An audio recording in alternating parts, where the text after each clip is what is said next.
Bonsoir à toutes et à tous, je suis ravi de vous retrouver et on est ravi de vous retrouver pour la saison 6 de Coach en Direct. On avait pris un petit peu de recul suite aux différentes rencontres que Coach en Direct nous a offert.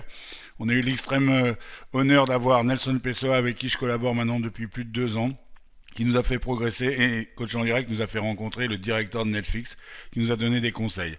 Alors cette année, la vidéo de la semaine, elle est décortiquée en 4 parties. On vous explique les choses. On vous parle de ce qui se passe dans cette vidéo et l'idée c'est qu'elle va sortir le mardi à 19 heures, la première étape de cette vidéo, le mercredi à 20 heures, le jeudi à 19 heures et le vendredi à 20 heures également. Pour les personnes qui veulent la voir dans sa globalité, avec toutes les explications, c'est le dimanche soir à 19 heures. Pour ça, il faut s'inscrire au-dessous. Il y a un lien.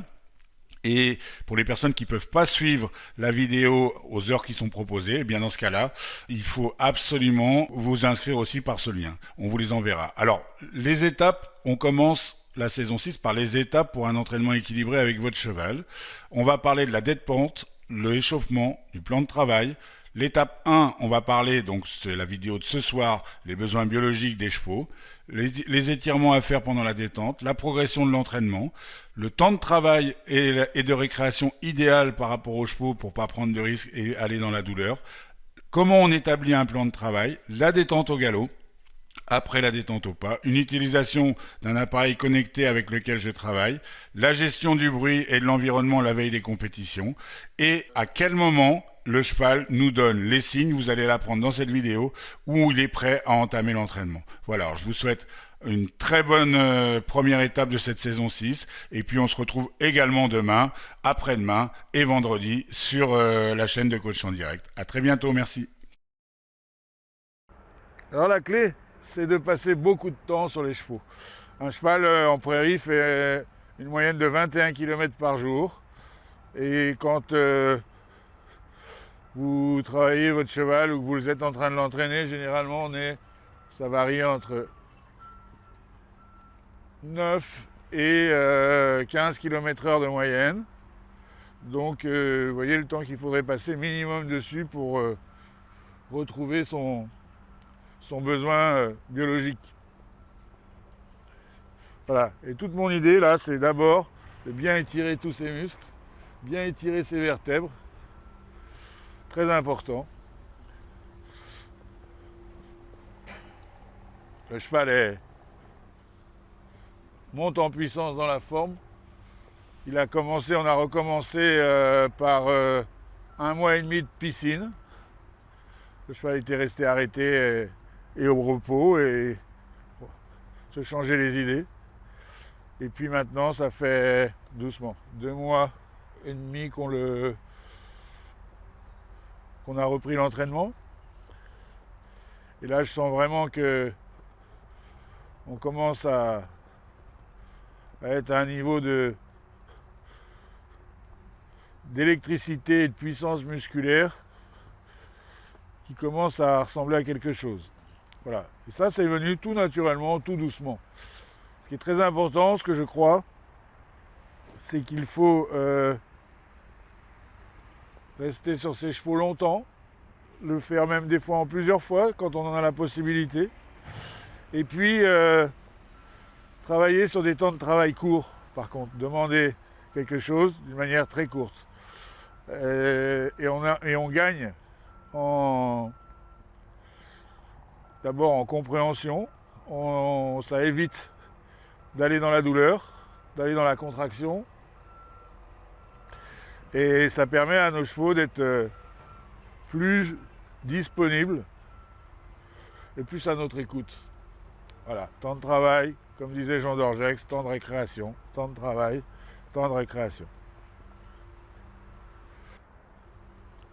Alors, ce qui est très important aussi, c'est, quand on commence une séance, c'est d'avoir un plan. Et bien le définir, un plan simple, mais essayer de s'y tenir. Alors moi, dans un premier temps, mon plan, c'est d'abord que mon cheval, naturellement, sans rien que je lui demande, soit détendu et vienne à une cadence régulière le plus régulier possible et qu'il également fonctionne le plus en ligne possible. Qu'il ne soit pas à se tordre dans tous les sens. Voilà. C'est bien. Ça, c'est mon premier objectif. Ensuite, mon deuxième objectif, ça va être de le détendre au galop, parce que le galop, c'est une allure qui est une allure naturelle pour le cheval, et qui va lui permettre de bien s'échauffer. Et pareil, je vais essayer dans un premier temps de rester sur un galop où je ne vais rien lui demander. Il a envie d'aller vite, je vais le laisser aller vite. Je vais le faire ralentir, mais je ne vais pas lui demander de se mettre sur la main, rien du tout. Il doit se tenir naturellement et comme il se sent bien. À condition qu'il ne soit pas en bagarre. Voilà. Cherche pas, on va jamais jusqu'à l'excitation. On contrôle toujours avant l'excitation. Voilà. Voilà. Là, j'ai mon cheval qui vient de souffler, donner son premier coup de souffle. Donc c'est bon signe, ça prouve qu'il se détend et qu'il... Voilà, encore. Bien attendre ce moment où votre cheval grogne un peu comme ça. Oh, allez, mon pépère. Voilà. Très, très, très important.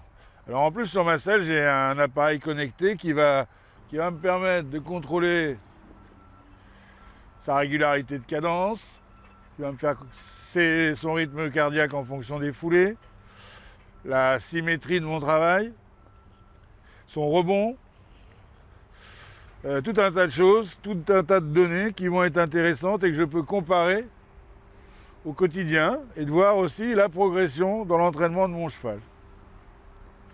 Et c'est très intéressant parce que ça permet d'avoir une vision, un regard juste finalement sur le travail qu'on vient d'effectuer, sur l'entraînement qu'on vient d'effectuer. Et savoir aussi si on a suivi son plan. Voilà. Et si on en était le plus proche. Alors aujourd'hui, il y a énormément de bruit autour de cet endroit parce qu'il y a une très grande manifestation qui va avoir lieu dimanche.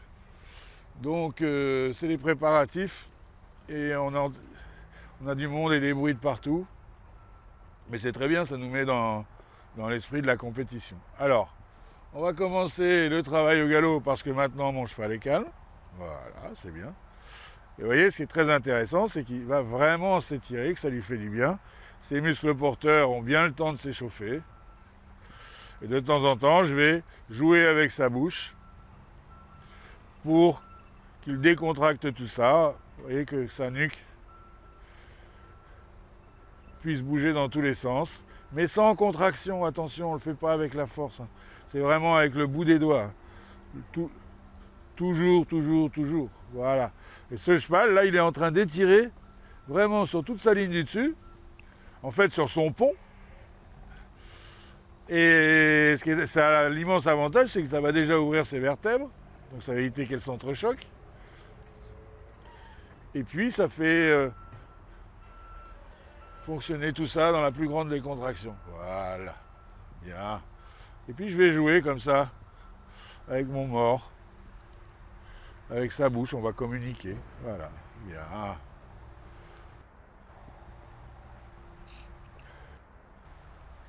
Super.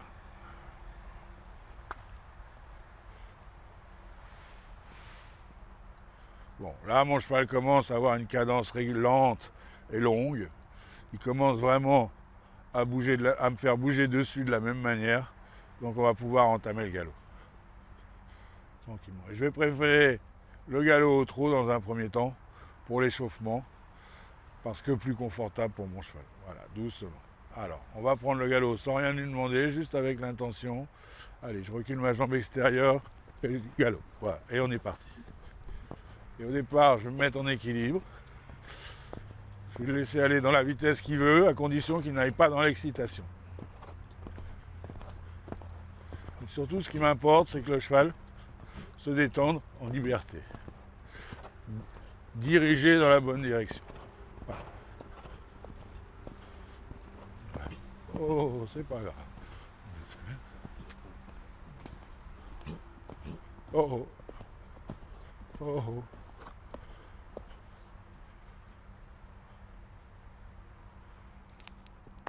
Vous voyez, vous ne pouvez pas commencer le travail, il faut tout le temps que tout son corps se mette en route.